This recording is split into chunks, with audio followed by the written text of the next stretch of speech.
والسلام على أشرف المرسلين نبينا محمد وعلى آله وأصحابه أجمعين. أشهد أن لا إله إلا الله وحده لا شريك له ولي الصالحين وخالق الخلق أجمعين. وأشهد أن محمدا عبده ورسوله النبي الأمين. قال تعالى: يا أيها الذين آمنوا اتقوا الله حق تقاته ولا تموتن إلا وأنتم مسلمون. أما بعد، فإن أصدق الحديث كتاب الله، وخير الهدي هدي محمد صلى الله عليه وسلم، وشر الأمور محدثاتها، وكل محدثة في الدين بدعة، وكل بدعة ضلالة، وكل ضلالة في النار. Kaum muslimin, kaum muslimat, al-musyahidin wal musyahidat, saudara-saudari, para pendengar Radio Rabbani dan KMTV dimanapun berada, dan kepada seluruh penuntut ilmu, Alhamdulillah pada pagi yang barokah ini kita kembali diberikan kesempatan oleh Allah Subhanahu wa taala untuk bisa mengawali hari kita dengan kebaikan, ibadah yang sangat agung dan tinggi di sisinya, ibadah salat subuh. Mudah-mudahan salat kita, doa kita, zikir-zikir kita jadi amal yang diterima di sisi Allah Subhanahu wa taala.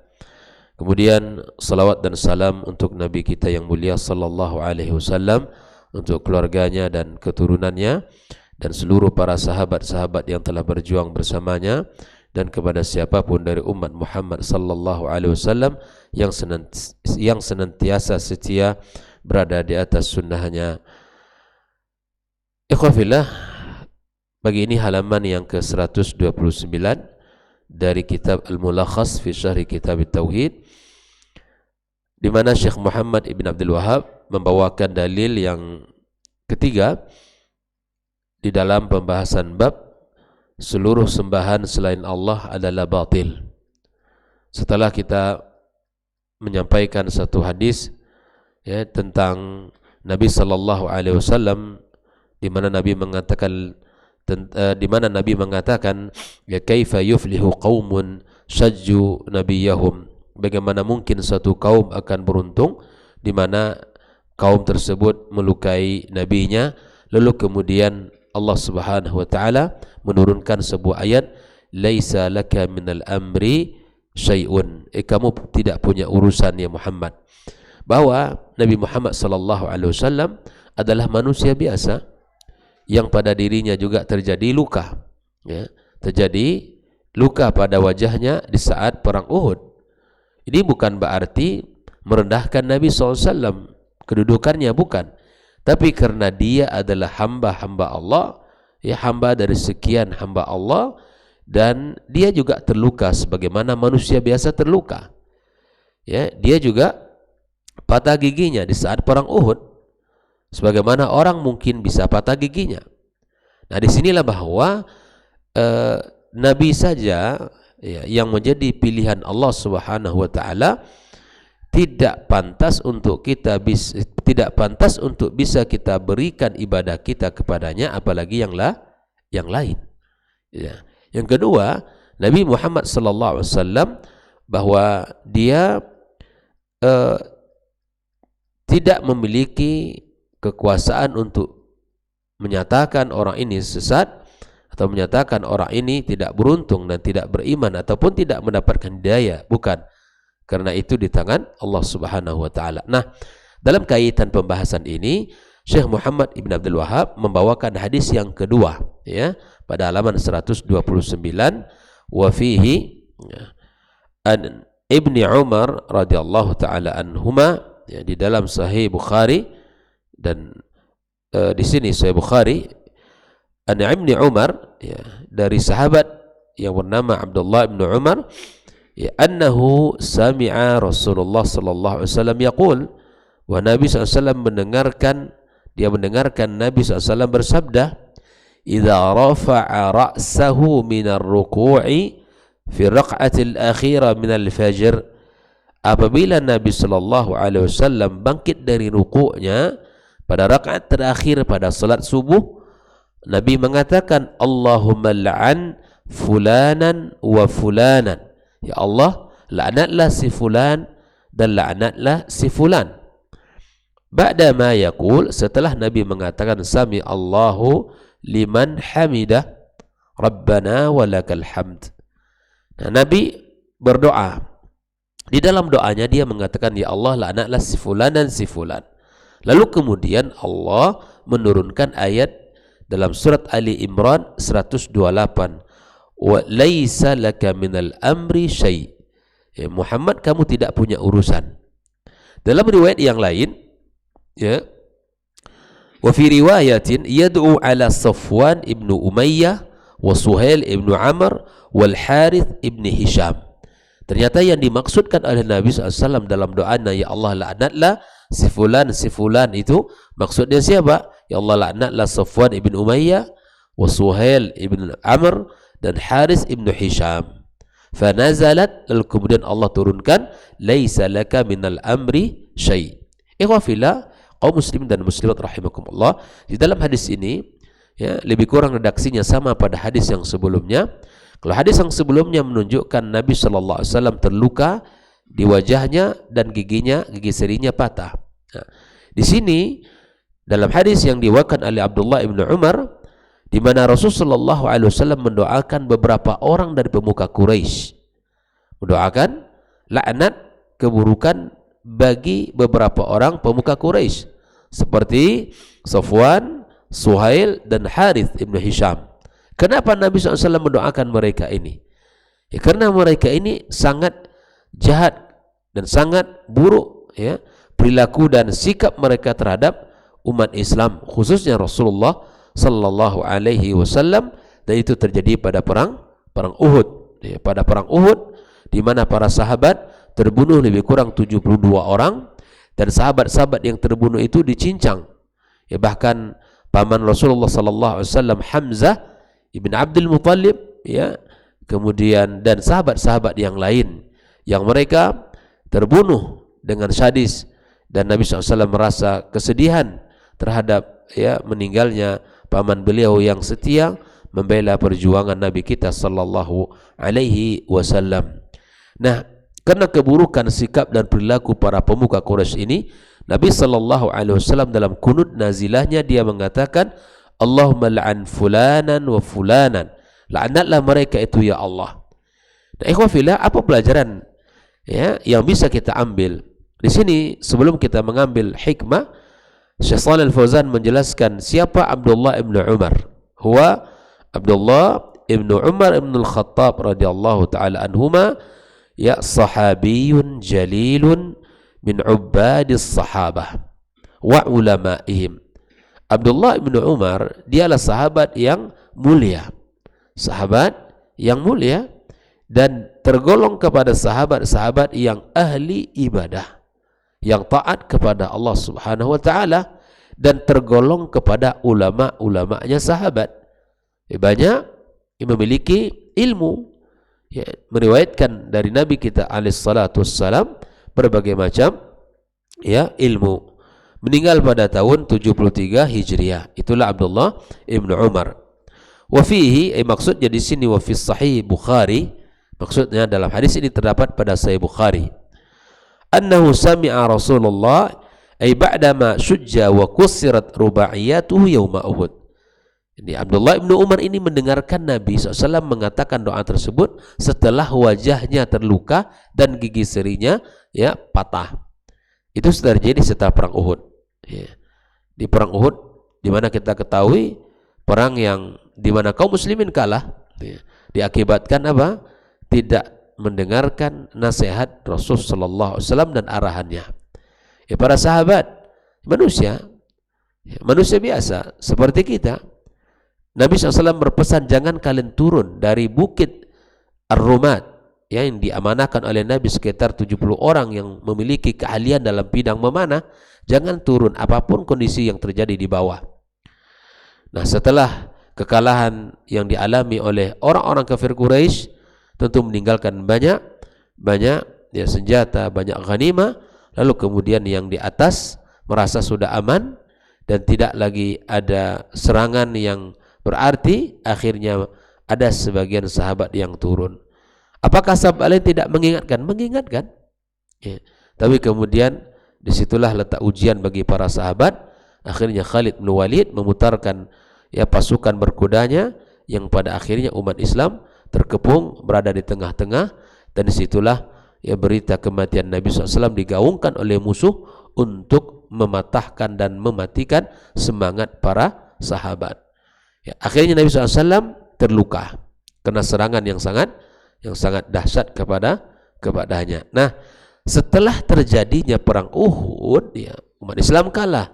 Maka dalam salat subuh, Abdullah ibnu Umar mendengarkan bahwa Nabi mengucapkan doa Allahumma al'an fulanan wa fulanan. Itu terjadi setelah perang Uhud. Allahumma al'an itu apa artinya? Ay utrud wa ub'ud wa ab'id min rahmatika. Ya, tolak dan jauhkan mereka itu dari rahmatmu. Nabi mendoakan keburukan untuk mereka. 3 tokoh orang Quraisy ini. Fulanan wa fulan, siapa mereka ini? Yang pertama Safwan ibn Umayyah, wa Suhail ibn Amr, yang kedua, yang ketiga Al-Haris ibn Hisham. Ya. Kemudian sami Allahu liman hamida, artinya ajaballahu min man hamidahu wa taqabbala. Sami Allah di sini mutaaddi dengan lam, padahal juga boleh mengatakan sami Allah ya man hamidahu, tapi liman di sini ditambahkan lam mutaaddi ya, li'annahu qad uddiya bil lam, disebutkan bahwa betul-betul Allah mengijabah doa yang memujinya ya, liman hamidah ya. Alhamdu diddu dzam ya, alhamdu artinya lawan daripada adzam, celaan. Alhamdu pujian, adzam adalah celaan. Wa yakunu ala mahasinil mahmudi ma'al mahabbati lahu. Ikhwafillah. Kemudian yad'u ala Safwan, sampai terakhir riwayat itu. Kenapa didoakan? Li'annahum ru'usul musyrikina yawma Uhud. Mereka itu adalah tokoh-tokoh ya, orang-orang yang memiliki ya jasa dan andil di perang Uhud. Namun ikhwafillah, ternyata kita tidak bisa menentukan nasib seseorang. Hidayah seseorang tidak bisa di tangan kita. Sedangkan Nabi saja tidak memiliki kuasa untuk itu.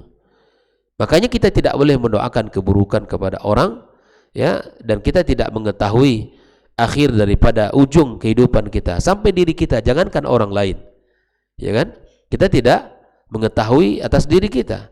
Yang tentunya kita berharap kita diterima taubat kita oleh Allah dan berakhir dengan husnul khatimah. Tetapi kemudian yang 3 orang didoakan oleh Nabi kita alaihissalatu wassalam untuk dilaknat oleh Allah, wa qad taballahu alaihim, ketiga orang itu Allah terima taubat mereka. Fa aslamu, dan mereka masuk Islam. Wa hasuna islamuhum, dan ketiga-tiganya masuk Islam dan baik Islam mereka luar biasa. Jadi ini menunjukkan bahwa Nabi saja tidak punya kuasa, apalagi para wali, orang-orang soleh ya, yang tidak punya kuasa untuk aku jamin kamu dunia akhirat. Itu tidak ada cerita itu ya. Hatta habaib sekalipun ya, aku berikan kepada kamu jaminan keselamatan, tidak ada. Yang berikan jaminan keselamatan siapa? Allah Subhanahu wa taala. Aku berikan kepada kamu, aku jamin bagi kamu kesehatan. Tidak ada orang bisa menjamin kesehatan, hanya Allah yang tahu. Ya. Aku jamin bagi kamu hidayah, bahkan aku jamin bagi kamu surga. Tidak ada yang bisa menjamin. Nabi saja sallallahu alaihi wasallam di dalam ungkapan mendoakan orang ya, 3 tokoh tadi, ternyata Allah terima taubatnya.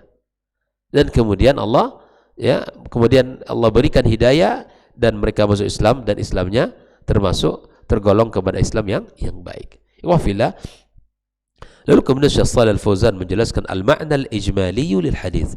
Makna umum dari hadis ini apa?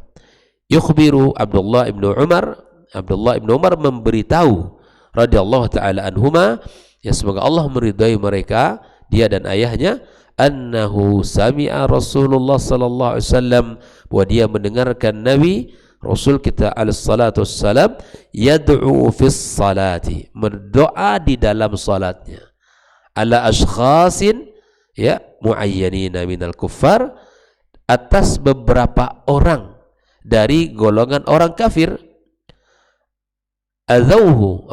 Adhuhu yawma Uhudin, yang menyakitinya, yang menganiayanya pada perang Uhud. Fa'atabahu Allahu biqauli, lalu Allah menegur Nabi kita SAW. Ya, Nabi melaknat. Ya, yang berhak melaknat itu siapa? Allah Subhanahu wa ta'ala. Yang tidak punya kuasa kita untuk melakukan itu. Allah katakan, laisa laka minal amri syai', kamu tidak punya urusan Muhammad. Ya, bayangkan, begitulah ya Nabi Muhammad sallallahu alaihi wasallam. Dan ini sekali lagi babnya bukan pada mengurangi kedudukan Nabi Muhammad, tapi menekankan bahwa dia manusia biasa juga, yang tidak punya kuasa bagi dia menentukan siapa yang dapat hidayah atau siapa yang terlanat, siapa yang tidak. Ya subhanallah, kalau di tangan Rasul hidayah, orang yang paling ya berjasa dalam hidupnya, yang berdiri dalam setiap urusan dia membela Nabi Muhammad, pamannya, pada akhirnya tidak termasuk Islam. Kalau kita lihat Nabi SAW ya, dari keluarga-keluarga beliau yang membela agama Islam ini ada 3. Posisi keluarga Nabi Muhammad yang membela dakwanya ada, terhadap dakwah Rasulullah ada 3. Yang pertama membelanya dan dia masuk Islam, seperti Hamzah. Ini diantara bentuk sifat keluarga Nabi SAW terhadap dakwahnya, membela dakwah Rasulullah kemudian masuk Islam. Al-Abbas misalnya, Hamzah. Yang kedua membela dakwah Rasul sallallahu alaihi wasallam tetapi dia tidak masuk Islam. Siapa? Abu Talib. Dia membela. Bahkan kafir Quraisy itu datang kepadanya, ya Abu Talib, sampaikan kepada keponakanmu, ya kalau dia pengen harta, kami berikan harta ini, kami kumpulkan seluruh harta kami berikan kepadanya. Ya Muhammad, ya Abu Talib, kalau seandainya Muhammad ingin kedudukan orang terpandang, kita jadikan dia orang yang paling terhormat. Yang ketiga, kalau dia ingin menikahi wanita yang paling cantik, kita carikan wanita yang paling cantik lalu kita nikahkan. Tapi kemudian apa yang terjadi? Tawaran harta, tawaran jabatan, tawaran kedudukan itu tidak menjadi hal penting bagi Nabi kita sallallahu alaihi wasallam. Sebab Nabi mengatakan, "Law wada'u syamsa an yamini wal qamara an yasari lama taraktu hadha da'wah." Kalaulah mereka meletakkan di tangan kananku matahari dan bulan di tangan kiriku, andaikan mereka mampu itu, aku tidak akan tinggalkan dakwah ini. Tapi kemudian dengan keberadaan paman beliau, mereka tidak semena-mena kepada Nabi Muhammad sallallahu alaihi wasallam. Setelah meninggalnya dia, meninggal pula istri Nabi kita sallallahu alaihi wasallam, maka disebut dengan Amul Huzun, tahun kesedihan Nabi kita alaihi salatu wassalam. Nah, yang ketiga, ya, yang terkait dengan dakwah Rasul ini, dari keluarga-keluarga beliau adalah menolak dan menentangnya serta tidak beriman kepadanya, seperti Abu Lahab. Abu Lahab itu paman Nabi SAW, ya, paman dia, tapi dia adalah orang yang menentangnya, yang melawannya dan tidak beriman kepadanya. Bahkan dia mengatakan, ya alihada tabban laka ya Muhammad, alihada jama'tana. Itu kan kisahnya masyhur, ya. Maka ikhwah fillah rahimakumullah, kalau kita lihat sikap keluarga Rasulullah terhadap dakwanya ada 3, yaitu tadi beriman dan membelanya, membela tidak beriman kepadanya, yang ketiga menentang dan menyakitinya.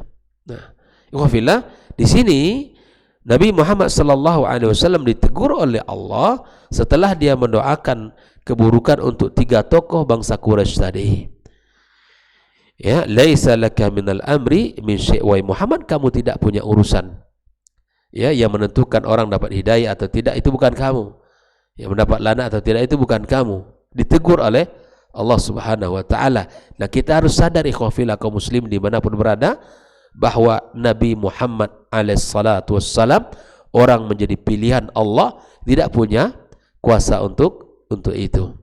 Maka kita tinggalkan meminta jaminan, meminta keselamatan, meminta ya kebaikan, keturunan ya kepada mereka para aulia yang tidak memiliki apa-apa atas manusia ini, ya.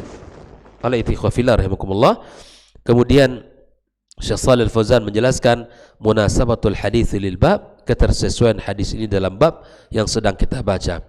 Beliau mengatakan anna fihi, di dalam hadis ini, bayana anna Nabiy sallallahu alaihi wasallam, sebuah penjelasan bahwa sesungguhnya Rasulullah lam yaqdir ayyat fa'a adal musyrikin. Nabi tidak mampu untuk menolak ya adal musyrikin, gangguan orang musyrik, an nafsih, atas dirinya, wala an ashabi, juga bukan atas para sahabat-sahabatnya. Nabi tidak mampu. Nabi manusia yang lemah, ya, manusia yang seperti kita, maksudnya dalam bab-bab seperti itu dia juga mengalami terluka, ya kan, patah giginya, dan dia juga tersakiti, ya. Bal laja ila rabbih al-qadir al-malik, tapi dia telah mencontohkan sesuatu adalah di mana dia kembali kepada Rabbnya, bersandar kepada Rabbnya yang maha kuat dan maha menguasai. Mimma yadullu ala butlani, dan ini menunjukkan batilnya ma ya'taqiduhu ubadul kubur, ya, ini membatalkan ya apa yang dilakukan oleh para penyembah kubur, fil awliyai, ya, yang menyembah para wali-wali yang telah meninggal dunia, wassalihin, dan orang-orang saleh dari kalangan mereka. Jadi ikhwafillah rahimakumullah, orang-orang saleh, orang-orang baik, para wali, ya mereka ini sudah meninggal dunia, sudah terputus baginya, tidak perlu kita minta. Para kuburiyun yang menyembah kubur, ya, menyembah kubur, ya, ini mereka harus tahu ini. Hentikan perbuatan itu, karena tidak ada di dalam syariat, ya, tuntunan seperti itu. Meminta kepada yang sudah mati itu tidak boleh, ya.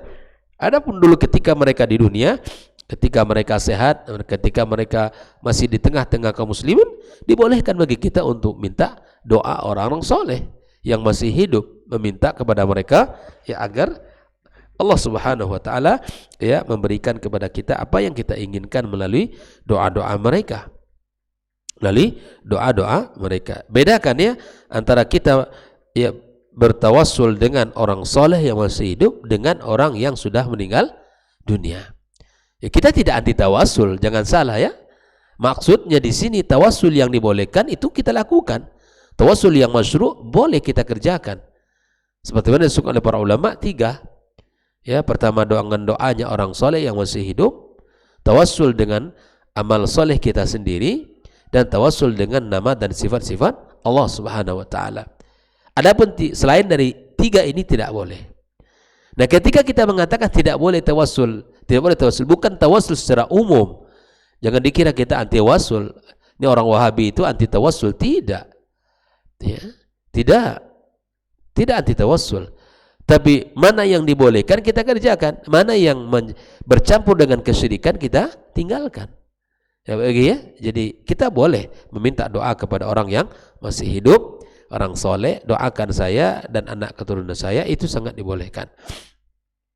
Ikhwafillah kaum muslimin dan muslimat, ma yustafadu minal hadits. Apa yang bisa kita ambil dari hadis yang kita baca? 1, butlani ta'alluqi bil awliya'i was salihin. Ya, batilnya kita bergantung kepada para wali dan orang-orang saleh, li talabi qada'il hajat, untuk meminta, ya, segala bentuk kebutuhan kita, wa tafrijil kurabat, dan melapangkan segala kesulitan. Jadi kita mintanya kepada Allah yang maha memiliki, yang maha kuasa. Manusia tidak punya kuasa apa-apa. Sementara dia juga sakit, mengalami kesulitan. Minta bukan kepada dia, tetapi minta kepada Allah. Ya, jangankan kepada para aulia, kepada para salihin, tapi kepada nabi pun tak boleh lagi sudah. Ya, meminta hal seperti itu, yang sudah meninggal dunia. Kemudian yang kedua, jawazud du'a'i 'alal musyrikina fis shalah. Bolehnya kita mendoakan keburukan atas orang-orang musyrikin di dalam salat. Artinya dalam salat kita boleh, ya.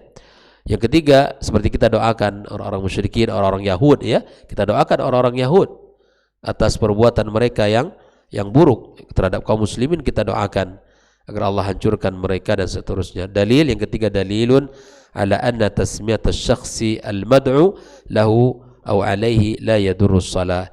Ini juga menunjukkan bahwa menyebut nama seseorang yang kita doakan baik dalam keburukan atau dalam kebaikan di dalam salat ini tidak masalah, ya, dan itu tidak merusak salat kita. Yang keempat, at-tasrihu bi anna al-imama yajma' baina at-tasmi' wa at-tahmid. Di sini juga dalil bahwa seorang imam membaca at-tasmi' dan tahmid, artinya membaca sami Allahu liman hamidah di dalam salatnya. Ya, adapun makmum, ya, ada yang mengatakan membaca hal yang sama.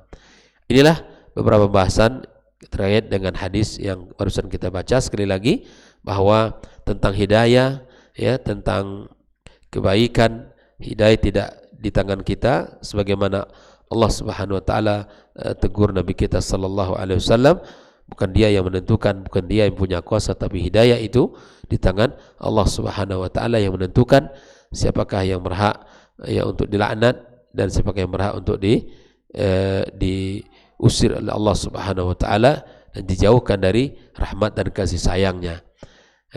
Oleh itu sekali lagi, ini menunjukkan betapa tingginya Islam ini menjaga kita, dan jangan kita menjadi orang-orang yang lemah. Tidak boleh kita menjadi orang-orang yang tidak memiliki sandaran yang kuat dalam agama kita. Dan salah satunya apa yang dicontohkan oleh Nabi kita sallallahu alaihi wasallam di dalam kisahnya ini, dia selalu, ya, bermohon dan bersandar kepada Allah tabaraka wa ta'ala. Demikian pembahasan kita, insyaallah kita melanjutkan besok biiznillah dalil terakhir tentang bab ini dari sahabat Abu Hurairah radhiyallahu taala anhu. Pada pertemuan pekan depan insyaallah kita lanjutkan tentang dalil yang terakhir dari bab ini. Mudah-mudahan Allah Subhanahu wa taala memberi kita hidayah dan kekuatan serta istiqamah di jalan kebenaran yang sesuai dengan ajaran Nabi kita Muhammad sallallahu alaihi wasallam, yang berdasarkan dengan dua sumber utama, Al-Qur'an dan sunnahnya. Kemudian kita berhati-hati di dalam bersikap, berbuat dan berkata, dan kemudian kita memilih sahabat dan teman serta orang-orang yang dekat. Kita berhati-hati pula dengan perbuatan mereka, dan mudah-mudahan Allah Subhanahu wa taala jaga kita dan keluarga kita dari segala keburukan dan kesyirikan, dan semoga Allah matikan kita semua dalam keadaan husnul khatimah.